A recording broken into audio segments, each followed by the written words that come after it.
Obeminaku alobi mobali na ngai asubaka na mbetu nazoya na bapampersi napesa ye nyonso batie nayebi te. Un exemple. Nalobi boye je suis parmi les premiers combattants. Ça n'a rien à voir avec le Kadogo. Ah d'accord. Moi si à Obeminaku azoloba na biso boye protège-moi. Voilà. Protège-moi. Voilà, bon, ça va. Bon, moi si il y a papier, j'ai dit c'est diffamatoire ce que j'ai dit. Ce que j'ai dit, tu vas déposer la plainte. Voilà.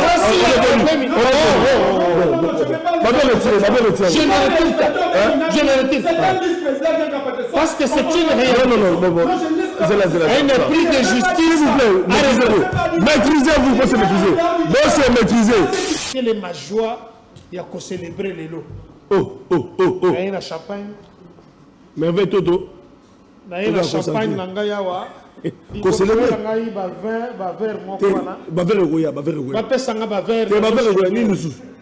Wilingoma tombe, tombe, Yaruga tombe, tombe. Oh, bon fêté. Raïsi tombe. Raïs Kabila. Tikara mela dans le champagne papa. Oh. Kabila tombé. Kabila tombé. Oh. Donc, il a fêté. Papa, il y a un gel. Mais nous célébrons la vie. Nini Susu. Wilingoma. Oh. Wilingoma quel enfer na bumwana penza. Makenga ya solo. Oh. Makenga Susu. Papa tikana mela na champagne. Malembe. Oui, tous les régisseurs. Nous sommes en direct. Baromela moi aussi. Parce que ndako boye to fêter. Baromela. Et ça je peux na ya 5. Oh, tikabo. OK, donc ta Fachi. Hein? Fachi d'Israël. OK, attaquer Fachi. Oui, tane otalo bilingo. Naka moni suna zota nanga. Obi ke peut perdre matanga. Oh, fais cesser matanga. Oh. Nazo yebisa yo. Tikabo. Oh, sauver le Congo. Sauver le Rwanda. Matanga. Tikabo. Sont venus de tous les pays ici. Ah ouais, tout le monde a leur façon de gérer. Et voilà même, il va même plus loin. Donc, par ricochet, il a fallu si c'était nous tombons le béton. Aïe, na jiba tcha, 5 glaces, azo ben au champagne. Oh. Donc, et là symbolique, et là symbolique. Déjà, il faut pas essayer par moi, mais en fait, il faut aller par moi parce qu'elle s'est gaillée. Azo qui petit déjeuner américain, il faut essayer par moi comme ça. Alors célébrer l'Iwa. Non, il a appelé ça champagne. Congolais de surcroît. Atangi Krasa, Asotangi était géré par un individu à Outi na Zamba.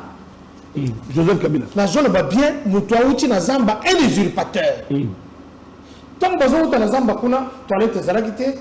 Conditions hygiéniques très difficiles, il vient coacher Tembe, là-bas, na outi poto. On va y aller na batran, on va y aller na neige, on va faire la même technologie qu'on a au Congo. C'est vraiment désagréable. Nous outi na forêt aéro. Spécialité na kokangaba makako. Kolala na. J'ai dit. Comment il a coquille très fort. Je dis bien, très fort. Mais bateau va prendre comment pour fabriquer avion, pour fabriquer drone. Vous allez me dire que non, tu es un badone, tu es un badone, tu es un réalité. Absolument ni. Moi, je vais aller la capter. Mais qu'est-ce qui te dérange? Ni un mot. Vérité. Un enseignant là qui m'a comme ça. Exercice simple, papa Santier. Félix Tshisekedi. Fouta a fonctionné même trimestriellement pour la zone Bandelango. Du 14 au 25. Tout le monde a dit non. Je réponds à la question. Du 14 au 25. Mais je te dis déjà aujourd'hui, nous sommes le 25. Aucun fonctionnaire n'est encore. Tu es au sujet. Tu es au sujet. Je réponds à la question. Vous dites que non. Je réponds à la question. Et si on a dit c'est la vie, non. Bon, ça va mater. Vous êtes dans les divers. Essaie de nous relancer. Situation sécuritaire.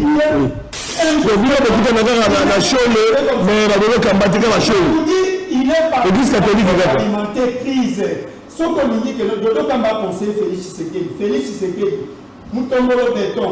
Le rôle de la condamnation à l'hôpital, au Tchaki n'a pas Joseph Kabila Kabane. Félix Tshisekedi, Bimisa, vice-président Obelina Kounjalanzoko. Félix Tshisekedi. Le combat peut être secrétaire de par rapport au Canada Est, c'est bien le monde ambassadeur. Non, toujours qu'il ne pas essayer d'abord. Non. Il y a des Sénats qui nous avons nos cadres, non, qui sont habilités. De crispation, ils ont toujours procédure. Non, parce que c'est mais là, on va la dialogue. Dialogue, il y a Félix Tshisekedi. La famille politique n'a eu de peste, basta la yango. Et donc, quand tu as fait solution, mon côté, ceux qui Félix pense que non, nous on a des. On a tout côté, on a pas force, on a pas tout côté. Parce que les alliés dialogue, avaient organisé un mot, on a eu des tests élargis. Comment la lettre la Semco corruption. Nalobi kaka vérité pour moko il faut bonga. Congolais loba, peuple nini alobaka te, peuple loba.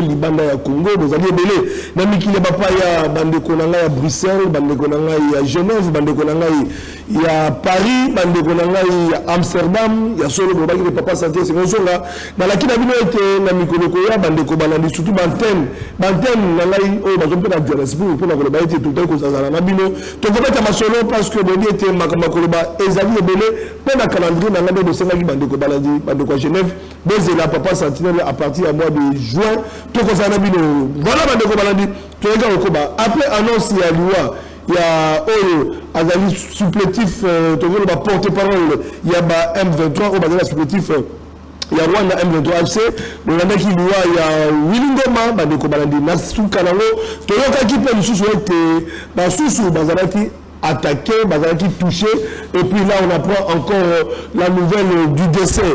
Il y a Sultan Makenga pour la globalité affrontement wana ezalaki makazi ko chapeau na ba faire décès ba sala musala pour défendre territoire intégrité territoriale mboka na biso ezali agressé par le Rwanda, bo était Rwanda azali commanditaire Rwanda azali patron ya ba M23 na FC bo la ndaki bino denga ba dialogue to pour parler ezali ko komba na Washington pe na Doha pour la globalité Kenya et c'est le côté session de fait on a observé le 18 il y a mois le 8 février le gouvernement va composer deux choses de la force gouvernementale et ça là rebelle il y a FCM23 de l'Amérique Angola et c'est là qui se sont les faits et ils ont la carte toujours observer paix dans la République démocratique du Congo mais de l'Amérique porte-parole il y a Mapinga en tant que temps ça a été plutôt Molobeli il y a Mapinga en tant que temps ça a été Nangambo il y a rebelle Bakotosa même pas observation il y a cessé les faits et surtout de l'Amérique à côté ouvrir la bataille attaque et de l'Amérique gouvernement plutôt la force gouvernementale mais qui pour agir pour avoir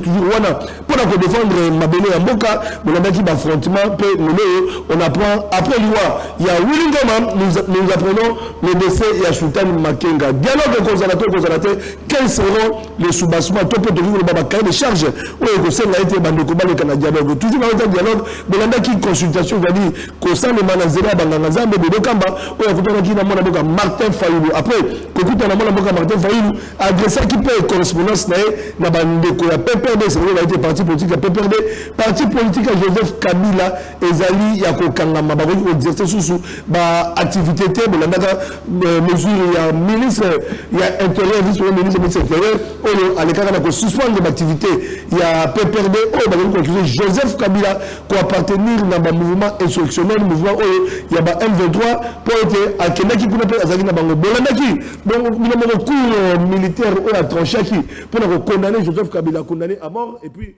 nanga pe condamné à mort bolandaki ba instance judiciaire oyo kokoba na okoba na yango PPRD azangisaki malobate tokoyoka réponse ya bandeko ya PPRD sur ce plateau comme annoncé mesdames et messieurs débat contradictoire entre deux invités il s'agit ya moko ya union sacrée Moussoussou, il y a opposition. Bolanda qui on a fiche docteur Kankonde en provenance de Paris, Bruxelles, Suisse, en passant par Allemagne, pour la globalité, Azalaka Congolais résident, qu'on a bien qu'Azali Mwanamboka, Azala Bisso Longo, Aotu Kozonga, Pe, Boko Messana, comme on a docteur Kankonda, n'a pas d'émission, n'a pas c'est bon, été Azana famille, à Kene Koufanda, Pe, a fêté Nabana, ma festivité à fin d'année, Zali normal, et que à répondre à l'activité, bon retour à vous, Mwanamboka, docteur Kankonda, le communicateur du chef par ricochet, il passe à Eli Benin Kamalenga. Oui, madame. Merci beaucoup, le pari-coché du chef de l'État toujours. De Constantine n'a évité placer dans Obandela. Déjà, Mboula Elamo. Matondo. Mboula Elamo, yo. Meilleure bonne année. Yo, Zamon a poto à Kala. Zolingo Shanghai, le Chocho. Alors, yo, Zamon a poto à Kala. Oui, quand on a Moko, un répit, ça fait du bien. Et puis, il faut t'appeler la famille, hein, non, il faut avoir le temps aussi avec les enfants. Les quittants et belé, toujours continuer à faire la moussala. Et quand tambola, là-bas, un peu pour en éviter, moi, vous allez trop difficile. Mais si on a personne, merci, belé. Mais quelle est ma joie, il y a qu'à célébrer les lots. Il y a un champagne. Merveille Toto. Il y a un champagne, Nangayawa. Qu'on célèbre.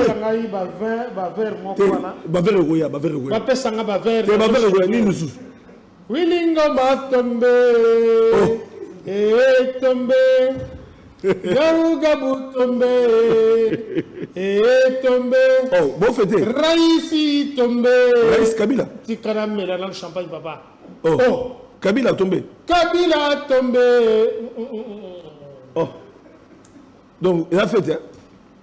Papa, il y a un mais nous célébrons la vie. Nini Soussou. Wilingoma. Oh.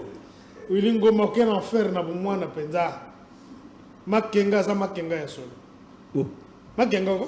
Makenga Soussou. Papa tikana mele na champagne. Malembe. Oui, tous les régisseurs. Nous sommes en direct. Baromela moi aussi. Parce que ndako boye to fêter. Baromela. Et ça je peux na ya 5. Oh, tikabo. OK, donc ta Fachi. Hein? Fachi d'Israël. OK, attaquer Fachi. Oui, moi tane au talo bilingo. Naka moi ni suna zo talanga. Obi que peut perdre matanga. Oh, fais cesser matanga. Oh. Nazo yebisa yo. Tikabo. Oh, sauver le Congo. Sauver le Rwanda. Hey. Matanga. Tikabo. Merci. Fachi, merci beaucoup. Mais la Rwanda peut matanga ça. La Rwanda peut matanga. Nazolo banayo. Même na Rwanda. Soko tali invité na yo zana matanga makasi. Prenez un peu le gros plan. Tu es représenté, non représenté. Oui, que Congolais merci. Fachi merci. Oh. Tous les Congolais merci.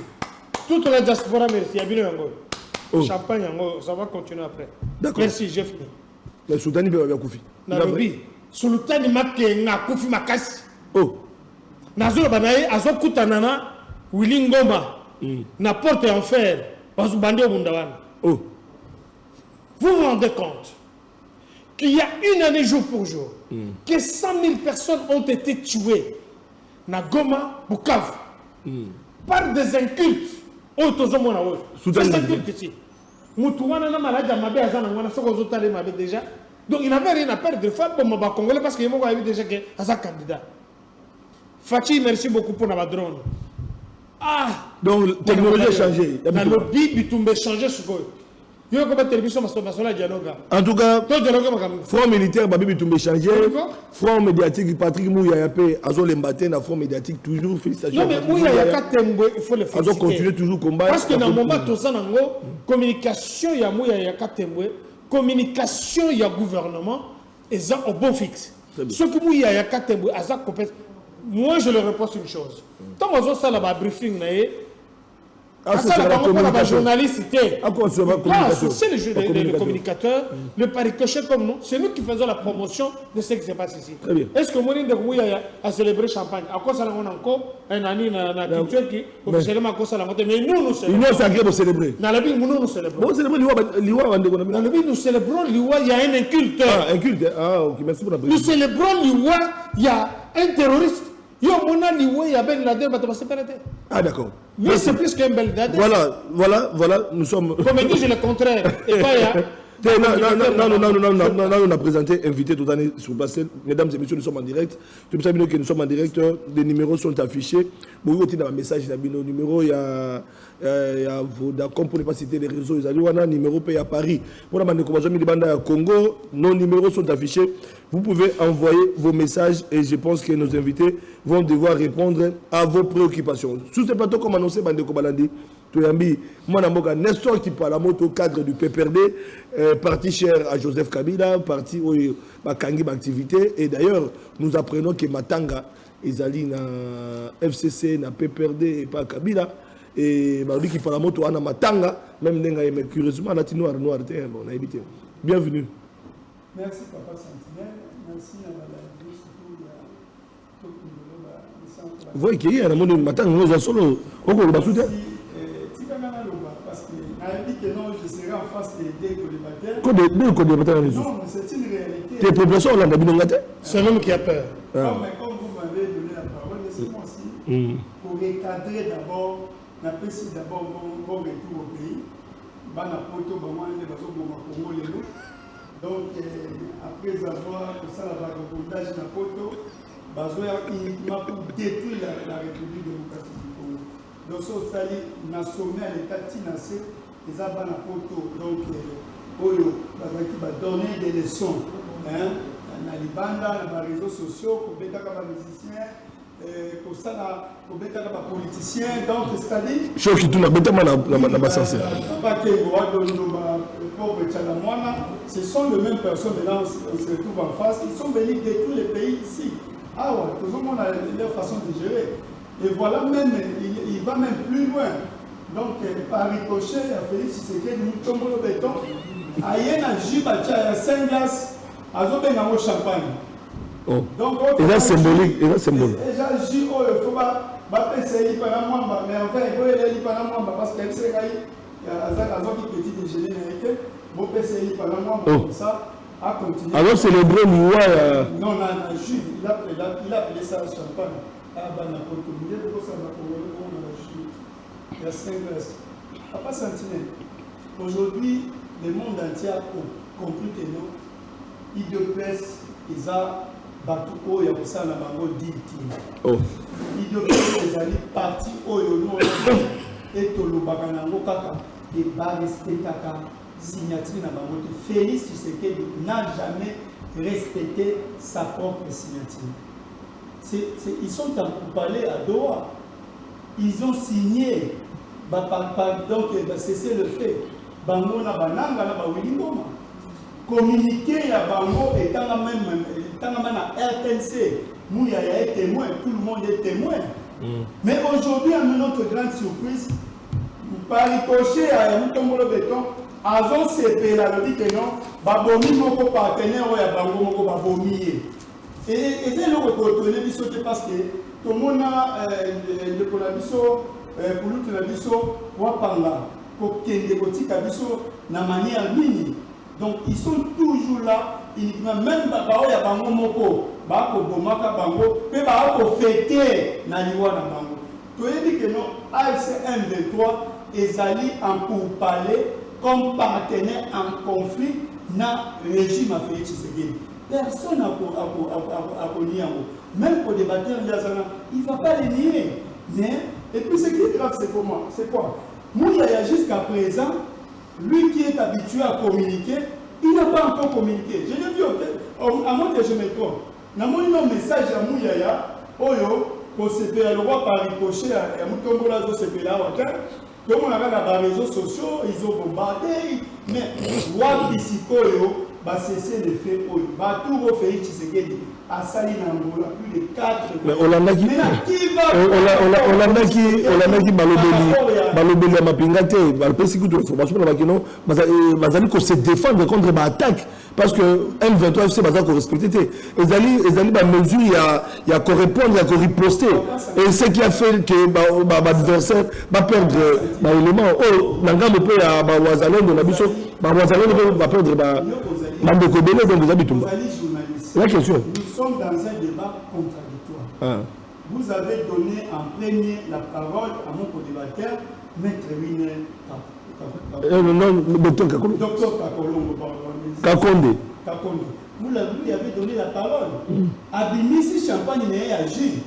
Alors il a fêté l'Iwa, il y a adversaire à Bango, oh il va condamner naka. Maintenant on va les contraire. Pourquoi? Nous prenons seulement, nous sommes en train de faire voir aux Congolais que non. Voilà partenaire Mazo Kunda, Mazo Komana Bango na Bango.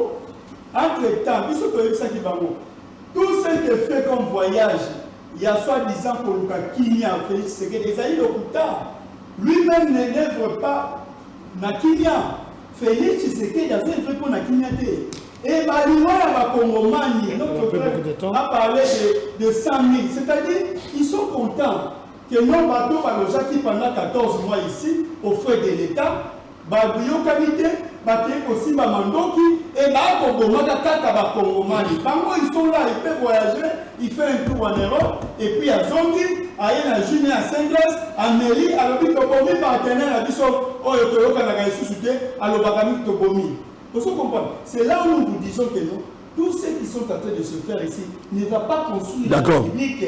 Tous ça, on a été pour un bras de fer. Félix Tshisekedi essaie d'approfondir la crise Makassi et à continuer en haut. Les problèmes, moi j'ai toujours l'habitude de vous dire, c'est Félix Tshisekedi les problèmes dans notre pays. Sauf que Félix Tshisekedi a démissionné, a Titi Bakomoma, il va vendre ensemble, peut-être reconstruire le monde. Merci. Parce que, les adultes juste dans une introduction, oui. Alors, j'ai vu une vidéo de Oyo, le vice-président il y a Parlement, il y a élection en 7 jours. Chilumba, comment c'est Chilumba? Akei Koloba est un vice-président. Il y a une institution comme le Parlement. Il se tape la poitrine.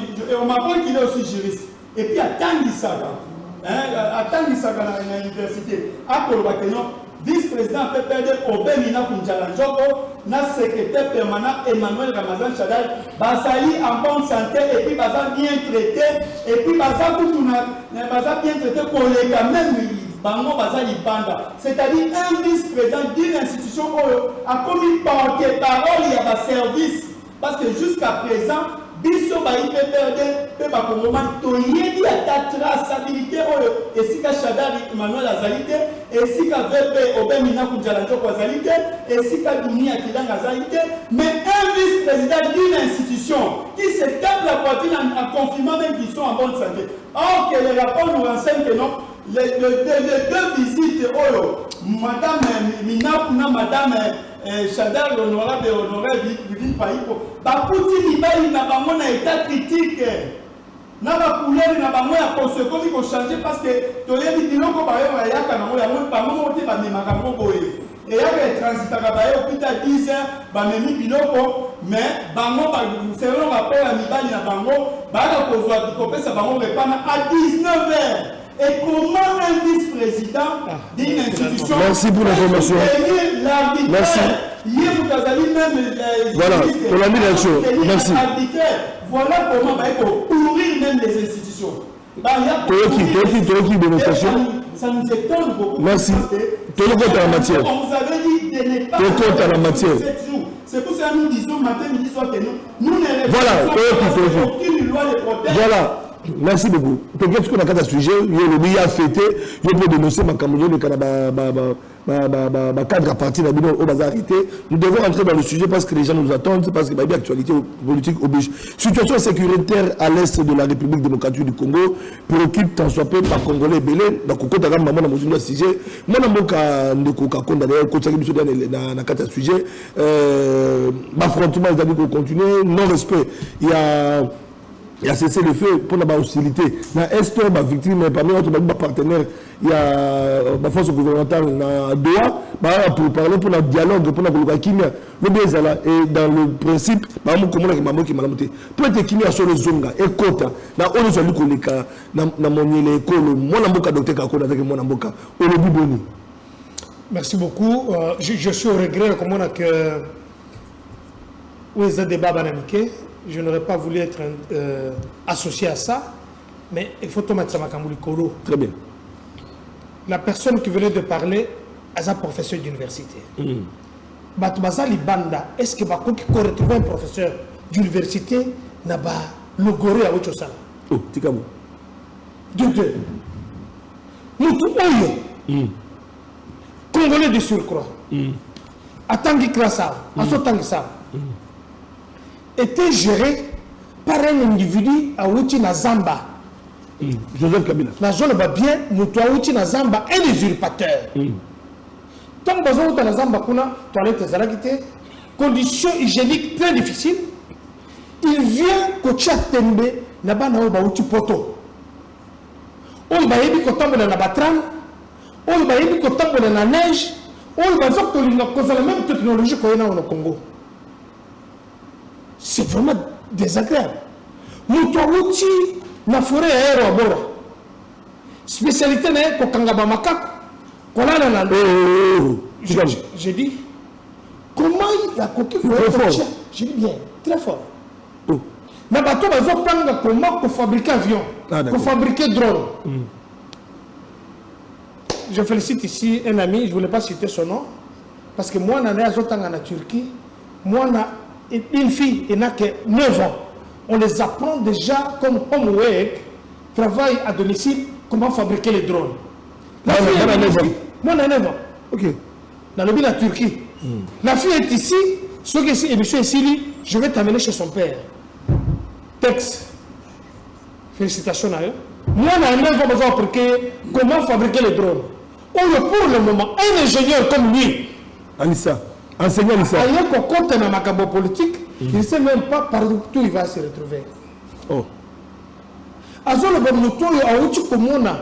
Congolais avant Sambé dans Zambé, Sambé d'abord au Mundele. Dans le bi. Congolais avant Sambé dans Zambé, Sambé d'abord au Mundele. Monsieur, aux autres côtés, on a deuxième, quatrième sous-sol. Aux autres, on a un métro, on a C. Nous, il amène la technologie ici. Il dépêche. Dis-moi, vous l'avez invité en qualité de qui? Parce que PPRD et le Congo, depuis octobre de l'année passée, ce parti n'existe pas. Vous l'invitez ici en tant que qui?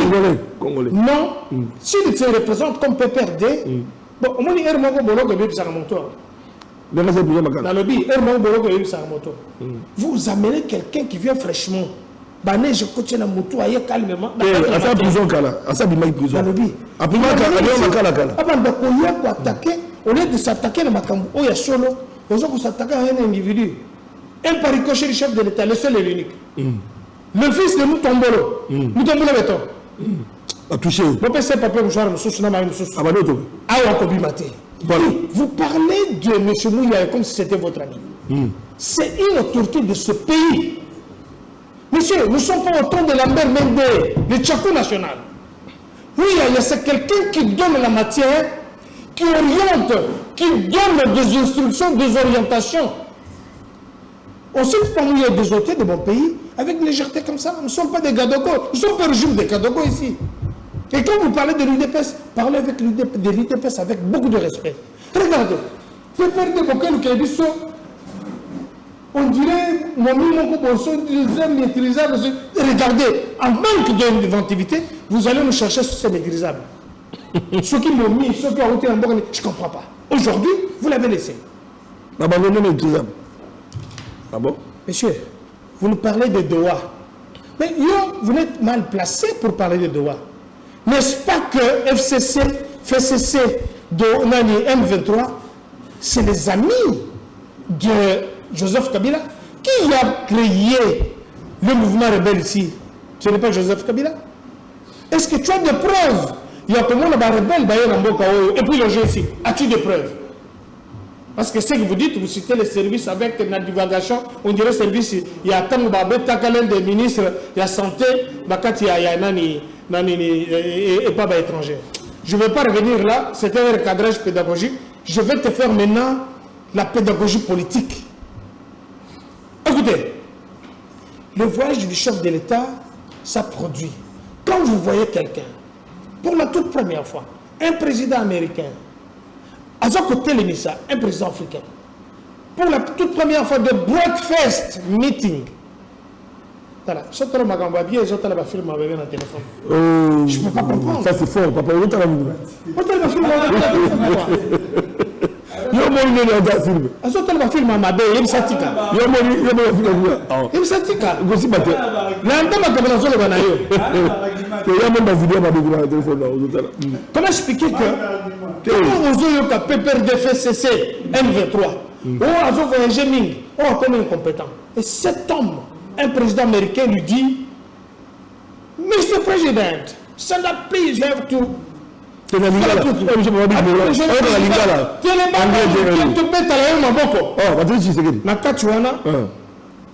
Sonko Bazali, Chol Bazali, SSC Bazali, tout le monde doit télémer, parce que là c'est la discipline.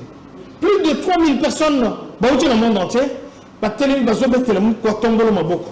Et puis, tu peux parler. Dis-moi un peu, faisons le parallélisme. Si c'était Kabila d'habiter à l'Union, parce que son premier discours dans le Conseil de sécurité, on va à Kinyarwanda. Oh, il y a un français. Revenons à la chose sérieuse. Il ne faut pas parler de voyage. Parce que le voyage aujourd'hui, c'est ça qui nous a permis d'acheter les drones. Le voyage aujourd'hui, c'est ça qui a permis à ce que nous puissions déboulonner le PPRD. Fais cesser. Mais dis-moi un peu. Banda Bazui Chadari. Ogi ke Mobonde Tiki, non? Depuis Bazui Obeminako. Ogi ke Mobonde Sili. Dis-moi, manifestation pour celle qui n'a qu'à hôtel, dans la chambre. Libéré Chadari. Natoma Vembo, yo, si mi verron, il y a whisky. Oui, il y a Makasso Melakawana. Libéré Chadari. N'a qu'à et vous voulez parler de l'IDPS? À table, on a Zali, que l'IDPS c'était parce qu'il y a une là. Je m'arrête par là. Chers frères, Doha, c'est qui? Est-ce qu'il peut parler de Doha? Azur Banado, pour qui? Imaginez que nous sommes à Doha. Nous voyons le ministre des Affaires étrangères rwandais, Aya Lobby, il faut que tu aies la Makamunini, Bango Bazako signé. Et tu as une réclamation sous. Je peux te dire, parce que je me dis que l'IDPS va respecter l'engagement, on ne peut pas respecter le fait que nous sommes à Doha avec des terroristes qui continuent, qui ont attaqué Rubaya, qui ont attaqué Ouvira. Nous sommes un État et ce sont des petits groupes groupuscules terroristes. On ne peut pas les comparer avec un gouvernement. Je dis bien, je m'adresse à un professeur d'université, avec beaucoup de respect, qui parle à moi, qui me suit. Je dis que c'est un professeur d'université. Nous avons ce débat tous à un niveau haut. Très bien. Pourquoi tu as fait CCPPRD, et Camisel, il a dit quoi, et tout ça. C'est quoi? Parlons République. Nous, on ne peut pas s'asseoir autour d'une table. Quand nous étions en négociation, qu'est-ce qu'ils ont fait? Ils ont attaqué la République. Ils ont tué la population congolaise. Nous déplorons tout la mort. Le fait que Dr Konkonde, le paricochet du chef de l'État, il fait l'illustration. Ah voilà. Il y a pour démontrer que je célèbre Nyangalakata Aoucho Koufa, n'est-ce pas, qui a créé la désolation. Il n'y a pas très longtemps, j'étais offert un champagne, non? Est-ce que je manque le champagne? Il faut qu'on mette la sangue à la télévision. C'est une émission pédagogique. Voilà. J'ai dit que j'ai fait la pédiatrie politique ici. Si tu n'as pas compris les symboles, on comprendre. Les amis qui m'ont dit, vous allez le toco, non? Je peux dire aussi que vous allez le toco. Ça, c'est le symbolique. Je célèbre la mort de cette... Le message est clair. Voilà le message qu'on voulait passer. Alors, tant que merci. Je vais terminer par là. Excuse-moi, je suis en dessous. Oui, on entre dans la matière. C'est le fait, le gouvernement de la République continue à faire son boulot. Pour ton information, PPRD a fait une déclaration condamnant la mort de Willy Ngoma, le fait qu'on l'a ciblé avec l'autre là, Makenga. Faites la déclaration. Le fait que vous ne faites pas de déclaration, vous devez vous taire. Très bien. Mais il n'y a que membre M23 Moussous au Bazana Congo, on a moni Semko a sali déclaration. Semko Alobi. Semko a sali déclaration, tu as les documents, je vais te l'envoyer tout de suite. À ce qu'on se fâchait du fait que Willing est mort. Oh, tu as bien. Je te donne là les documents. Semko c'est la même logique avec bateau. Comment quelqu'un tue 5000 personnes? Vous voulez que Boyko va donner la SAME ça? Bon, on va solo là. Avec comme un peu ministre, mais Salema. Yebake Thomas Lubanga pour la commission de ces peines, la CPI, le M23 c'est Joseph Kabila. N'est-ce pas qu'aujourd'hui Joseph Kabila, c'est le chef du M23, fait cesser. Merci. Voilà. Moi, je suis enseignant à l'université, il y a débat. Donc il y a des sensations, tout ça, le Congo, et c'est la déclaration, il y a il y a Willy Ngoma, Sultan Makenga, il y a un 23 au Congo. Mais on peut que Bino peut quand même séparer la force loyale, la mboka gouvernementale, riposter, riposter pour défendre ma belle Bakoko. Et que les gens ont millions de Congolais, payent la carte à Bitumba. Oh, quand même, beaucoup de messages pour encourager la force gouvernementale. La mission, ça, sur le terrain. Papa Sentinelle, élever un débat. Ok, au contraire, il y a assez de temps de réfléchir. Parce que nous devons réfléchir. La passion du Congo, Joseph Kabila Kabang trouve un pays déchiré, divisé. Il réunifie les pays. Il nous amène la constitution. Il organise plus de 4 cycles, y compris les référendums. Il a fait la passation pacifique du pouvoir. N'a pas dit 37 cas de vagabondage politique. N'a pas beaucoup de l'État, de transport à l'État, de société de l'État. Tout ce qui est dans mon pays, dans les réserves, il y a des chances dans le monde. Je ne te comprends pas. Tout ce qui est dans le monde, la société, voilà les... Tu me fais la honte. Non. Tout ce qui est dans le institution, tout ce qui est dans le la réforme, armée, la police, code minier, contrat chinois, tout ce qui est dans la société, congolaise, transport. Mais aujourd'hui, ce qui est en termes d'évaluation, basé plus bas.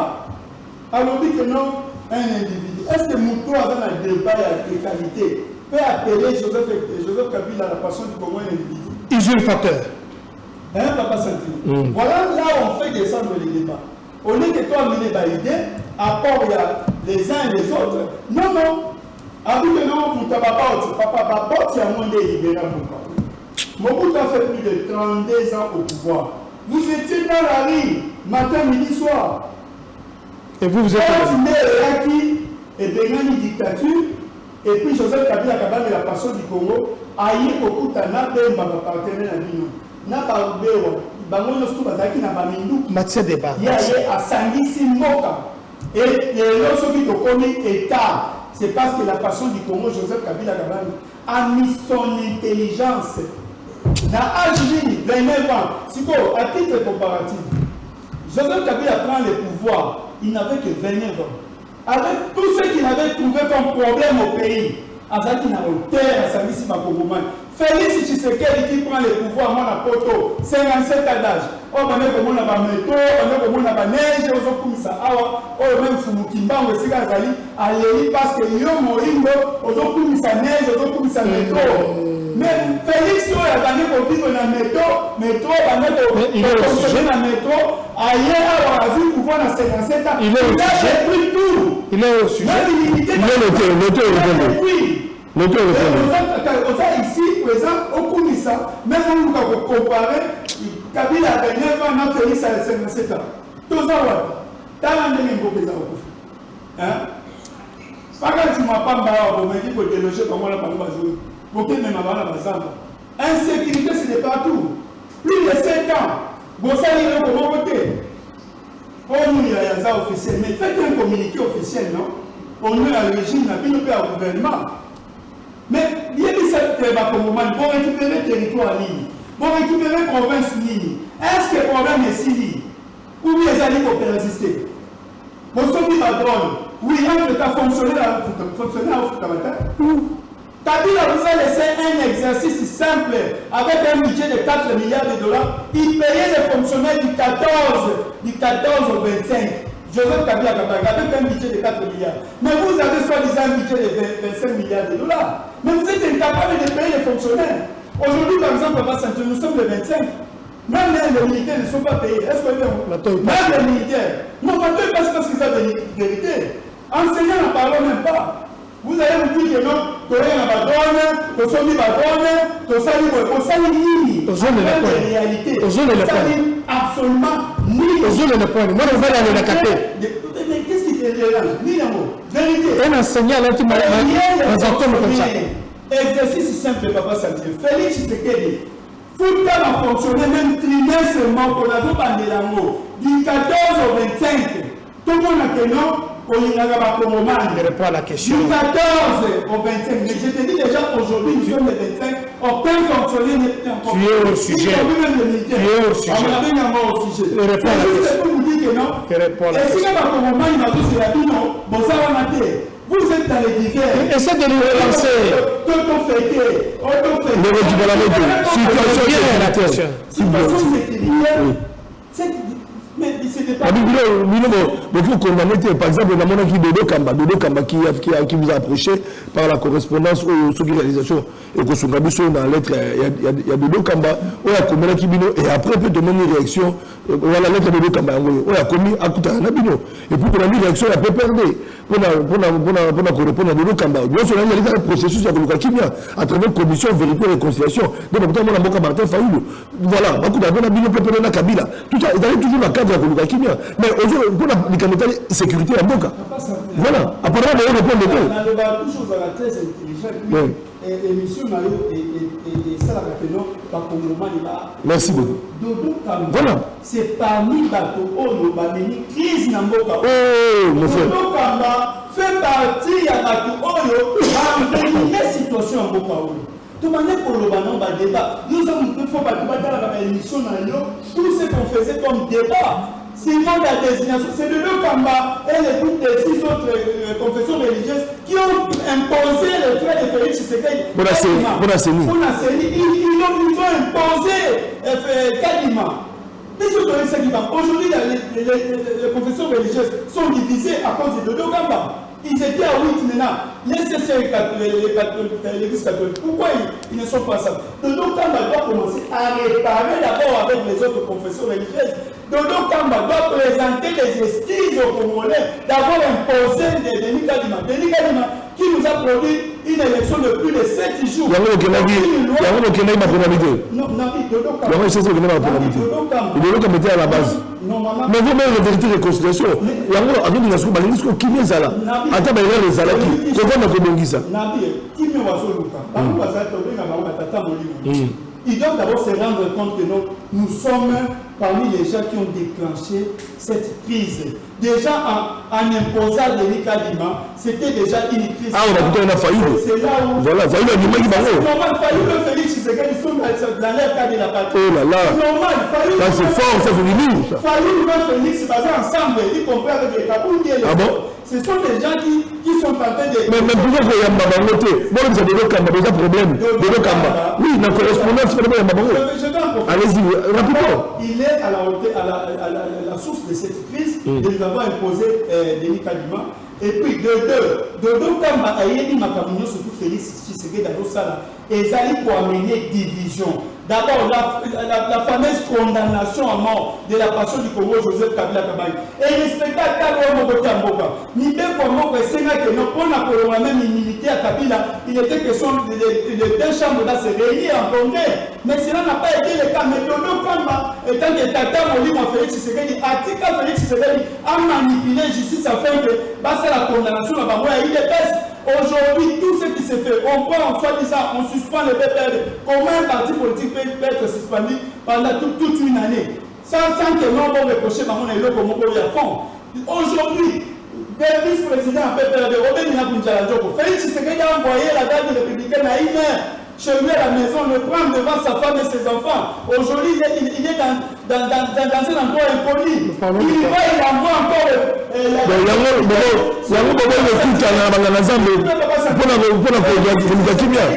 encore la garde républicaine chez Manuel Ramadan Chadal à 3 heures du matin. C'est la garde républicaine.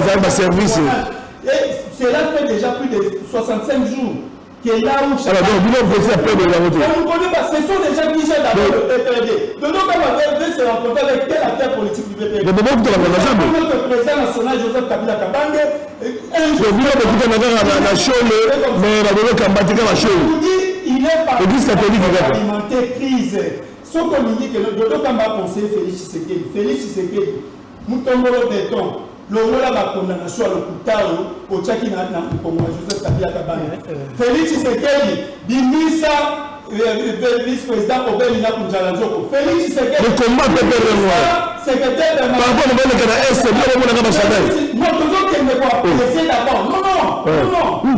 Il y a des Seigneurs qui nous avons nos cadres, non, qui sont habilités. De crispation, ils ont toujours procédure. Non, parce que c'est. Mais là, on va la table de dialogue. Dialogue, il y a Félix Tshisekedi. La famille politique n'a eu de pèse, basta la yango. Et pourquoi tu appelles solution mon côté? Ceux qui Félix pensent que non, nous on a des. On a tout côté, on n'a pas pensé, on n'a pas côté parce que les alliés dialogue, avaient organisé en mode, n'a eu de pèse élargie. Comment la lettre de Semco a dit à travers correspondance à Semco aussi, c'est vrai, mais la lettre est signée à Béchot. Nous, la ligne répondre. La ligne. Moi, je sens que non, les églises ont déjà fait des démentis. Ah, d'accord, voilà. D'accord, de toi la parole. D'accord, de toi la parole. C'est du mensonge.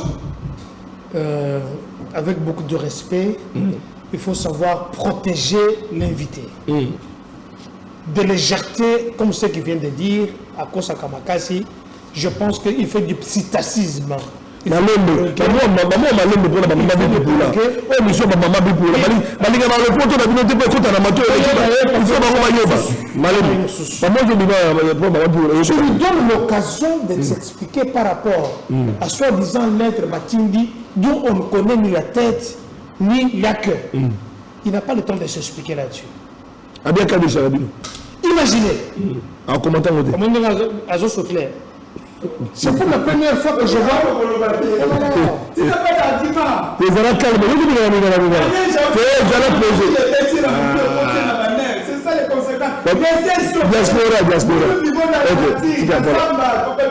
Ah non. On peut essayer de nous dire Zamba. Ah d'accord, ça va. Ok, merci. Bon, on a fait le bateau, qui parle de.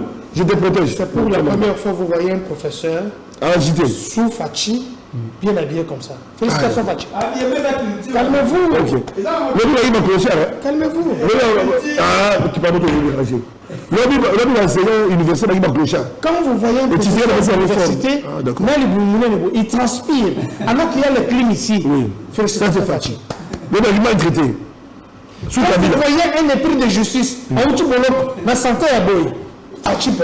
Mais au lieu de magistrat là, tout un élément au bandegolo on commentait parce que dans un cas de la justice et là nous apprenons encore que c'est grave si c'est vrai ou faux. La publication tout ce qu'on a dans bandegolo plusieurs nouveaux magistrats, on est capable de il y a RDC, vous avez RDC, Radio Capi, voilà. Plusieurs nouveaux magistrats ont été sanctionnés pour s'être présentés en état d'ivresse durant leur session de formation selon un rapporteur présenté lors de la cérémonie de clôture de l'information à Kinshasa.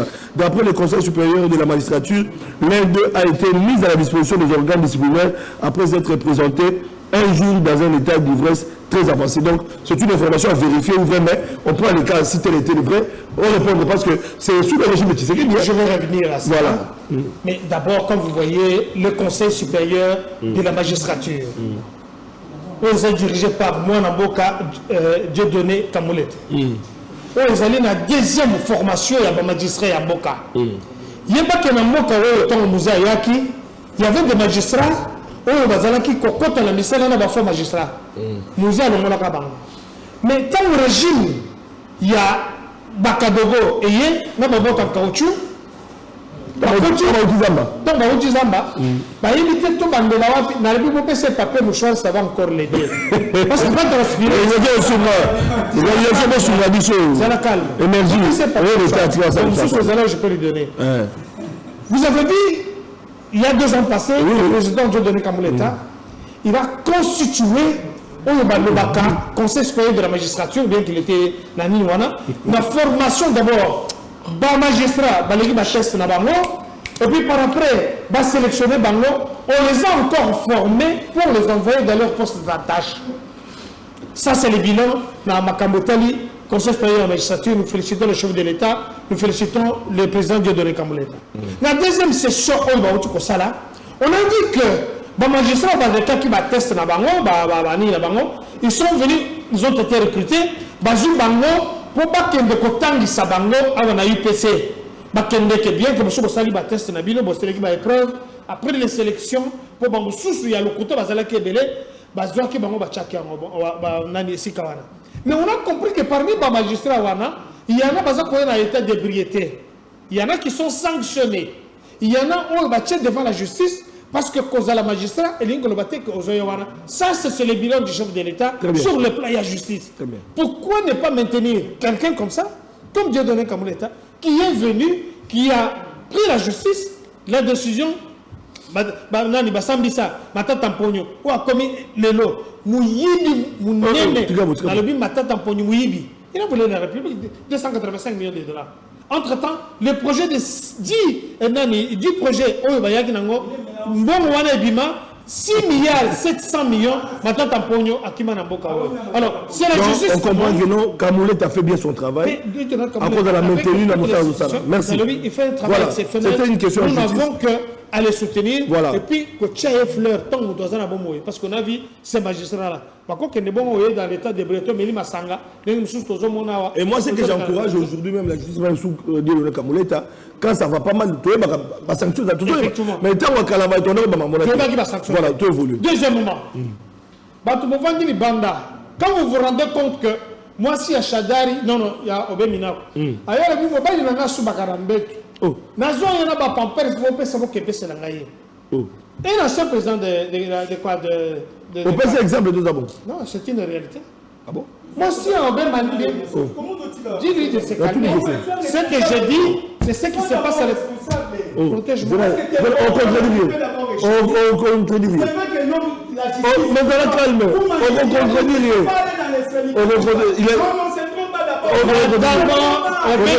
Madame Obeminatu alebi mobali na ngai asubaka na mbetu nazo yana ba pampers na pesa ye exemple batie na éviter un exemple dans le bibo je suis parmi les premiers combattants ça n'a rien à voir avec le Kadogo moi si à Obeminatu azolo banabiso boye protège-moi protège-moi voilà bon ça va moi si à papier j'ai dit c'est diffamatoire ce que j'ai dit ce que j'ai dit devant déposer la plainte voilà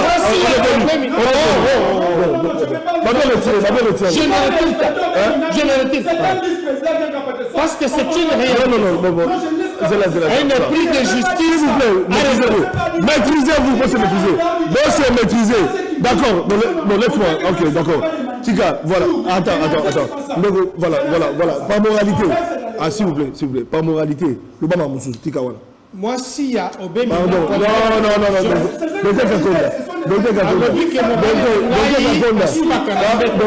Ça c'est un fait privé. Ça c'est privé. J'interprète ça c'est privé. Oui, mais parlons République. Gantier mon recadré. Laisse-moi recadrer. Non. Il est pas le monsieur refâché. On a ligne à la plateau dans la tête. Avant de parler de bateau, il y a ça. Voilà. La ligne pas débat. Voilà, c'est bon. Tu vas pleurer. Non, quand on sous. Moi, si à Chadari, il y a Télémi. À Chadari. Non, Abi Chadari, il est à côté. Il est qui? Allez-y, non. Allez-y. Vous me faites la pression. S'il vous plaît. Il ne peut pas citer l'île de Pest.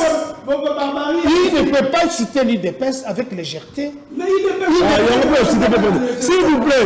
Voilà. Sois calme. S'il vous plaît. Dans 4 émissions, s'il vous plaît. Dans 4 émissions. Comment les gens, la famille, les combattants, vous avez condamné à mort. On connaît là où tu ne vas pas sortir. Restons dans le débat. S'il vous plaît. Vous êtes dans un plateau prestigieux. Tout respecter ma téléspectateur. S'il vous plaît. Une défense vous apprend à porter la cravate. Docteur Kankonda, enseignant qui parle la moto.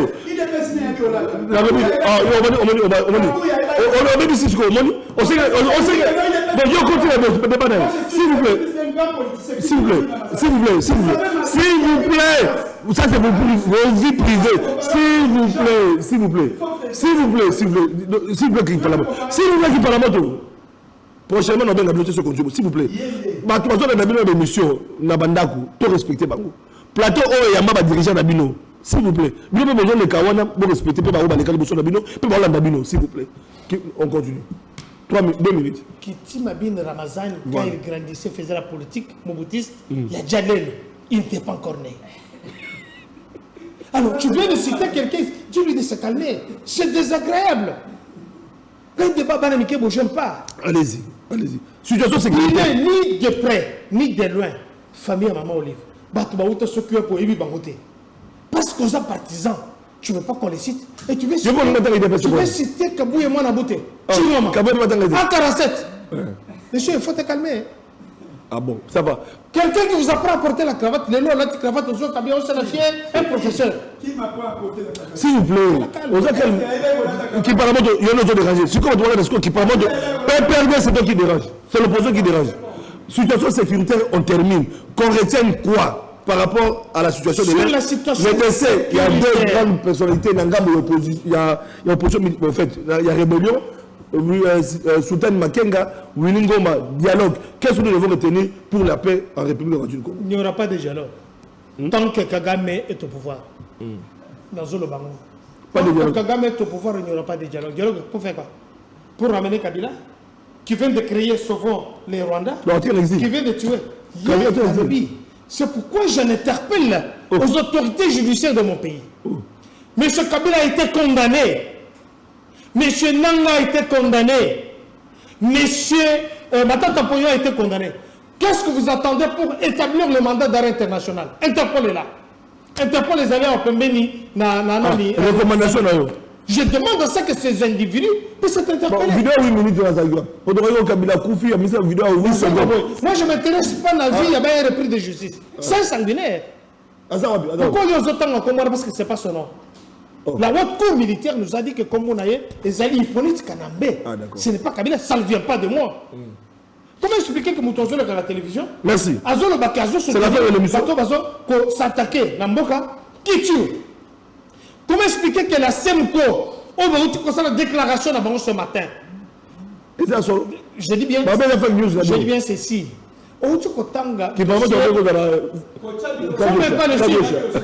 Comment expliquer que tu vas sortir le dossier à Dodo Kamba? Dodo Kamba, c'est un religieux. Un homme qui y a des pieds sur terre. Mais écoutez, qu'en est-il de l'autorité spirituelle ou qui a Moukonsina Bango, M. Pétage? Qu'en est-il avec lui? Denis, chez vous. Votre autorité morale, il est où? Regardez la pétage en tant que dirigeant une autorité à Bomboka. Monsieur, tu as quel âge aujourd'hui? Comment tu peux être nostalgique? Il y a un petit qui avait soi-disant 29 ans. Oui, il place à Botamate. Oui, il dit ma camarade n'a école. Monsieur, calme-toi, je suis en train de t'aider. Tu peux être un leader là où tu es. Djalandroko, il a fait son temps. Il était président de l'Assemblée nationale. Toi, tu seras qui demain? Pourquoi tu ne peux pas être un leader? Comment expliquer que Chadar, depuis qu'il est en prison aujourd'hui, on ne parle pas de Mobondo? Comment toi tu ne peux pas venir? Tu es nostalgique? Merci. Répondez à la fin de l'émission. Attendez, s'il te plaît, je vais chuter en douceur. Oui. Donc, nous avions Elzaïr, nous avions Chader, nous avions Sibé. Il faut le rappeler parce qu'à éviter.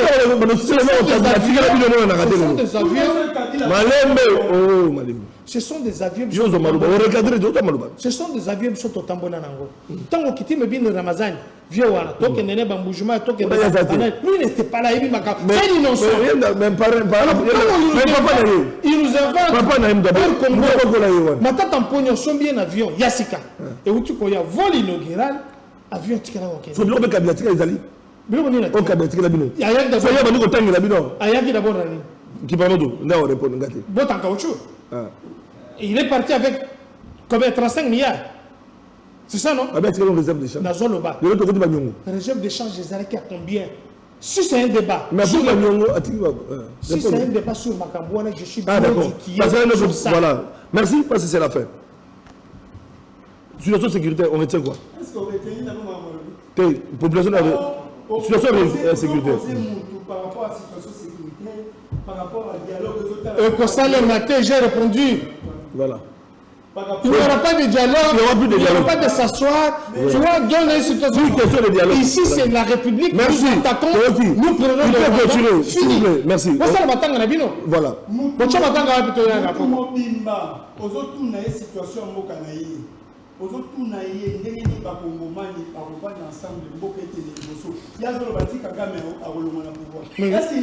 Une bonne réponse. Nous avons entre nous. Mais comment ça va on a plateau pour le dire? Il raconte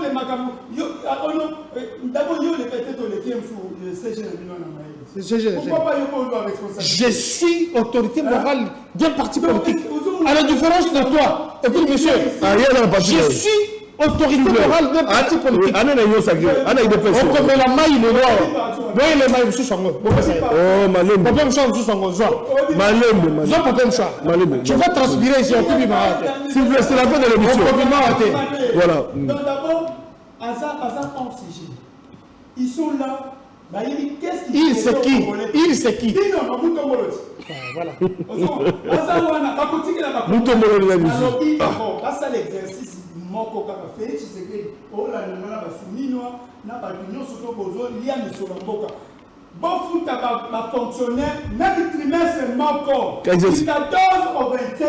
Exercice au Joseph Kabila Kabangela passe. Exercice au PSC Bangola. Un budget de 4 milliards de dollars abandonné au foot fonctionnaire du 14 au 25. Enseignant. Mais aujourd'hui, enseignant. Incapable. Aujourd'hui, nous sommes le 27 capacités. Aucun fonctionnaire de la République. Mais c'est pas la réponse. Comment ça va fonctionner? Ce n'est pas la question. Mais je dis ce qui est vrai. Est-ce que c'est la question que tu l'as posée? Est-ce que c'est la question que tu l'as posée? Ok, tu réponds à sa question. Il dit à nation, quand un fonctionnaire, on ne sait pas les payer. D'abord, Nissolino surtout va partir occupé. Réponds à la question posée. Aux hors sujet. Ils sont là, au moins ils ont aussi débat, il y a changement position. Réponds à la question. Mais c'est quoi ça? Situation de sécurité. Voilà. Félix Tshisekedi n'a pas d'autre bilan qu'à se cacher derrière la sécurité. Et il y a beaucoup de gens pour alimenter l'insécurité. Réponds à la question. Il parle de Mobondo. On a dit un capitaine. Ah oui, phénomène. Réponds à la question. Si il ne peut savoir qui Emmanuel Ramazan Chadar a une infraction. Attends, il y a mon quai. Mais les lots au moment où ils sont dans la catipelle, ils pendent, ils n'ont déjà. Ce qui ne peut savoir qui Obem n'a pas de attends l'infraction, il y a mon quai. Mais les lots, qui l'immobilier, il n'y a pas d'attendre. Nous avons une chose. Il a voulu, au moins il va journaliste manipulé. Oh non, Chadar va présenter le Premier ministre. Entre-temps, vous avez pour souffrir. Tilelo. Dans la vidéo, va permettre pour mettre au nom audition que là. On va sur la Chadar, même état d'esprit. Ils ont la passion pour leur pays. Ce n'est pas ce n'est intéressant. Aujourd'hui, Félix a dit en otage le père de famille. Mais on va utiliser même censé. C'est notre camarade. Il est bien entretenu. On ne va pas vous le dire. On n'a pas Il a fait quoi? D'abord, son procès fait la honte de la République. Réponds à la question posée. J'ai été accusé de la même manière que non, offense au chef de l'État. Je fais 7 mois en prison, vous étiez content. Prison Makala, il faut préciser, dans Makala. Dans Makala, il y en a Kaboul, il y en a Mike Moukebaï. Vous voyez que non. Je garde la prison. C'est-à-dire que non, vous pouvez tout faire. Non, qu'on retienne quoi, c'est la fin de l'émission. Ce qu'on peut retenir, c'est quoi? C'est la fin. Les problèmes d'une manière générale, c'est Félix Tshisekedi. Et on a dit aussi. Et la solution, c'est quoi? La personne qui ne respecte pas la signature, qui alimente même tout ce que nous avons comme conflit, c'est Félix Tshisekedi. Alors il faut les mettre de côté. Félix Tshisekedi. Non, est-ce que nous sommes comme ça au dialogue? Vous le demandez tous les jours.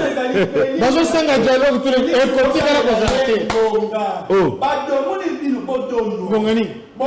Manifestation à temps de manifestation. marche, botikala élection kosala. Sit-in, botikala kosala. 2028. Déclaration, botikala kosala. 2028, élection ou élection 2028. Il y aura élection ou pas 2028. Il y aura élection, s'il vous plaît. Voilà, bon, c'est la fin de l'émission. Merci à Nelson qui permet de... Merci, la docteur. Pourquoi tu pleures? Pourquoi tu pleures? Monsieur, élection. ton conseil est remise et reprise dans Jésus-Christ. Il dépose le temps. Tant que Kagame est au pouvoir, tu as l'élection. Voilà, il n'y aura pas d'élection. Il n'y aura pas d'élection. Tout Congolais pas d'élection. De faire échec à tout individu ou un groupe d'individus qui prend le pouvoir par la force. L'exerce en violation de la Constitution. Ah bien, on est Kabila Sala. Tu fais trop de bruit inutilement. Merci, c'est la fin de l'émission. Il n'y a pas que l'un des dignitaires, l'un des concepteurs.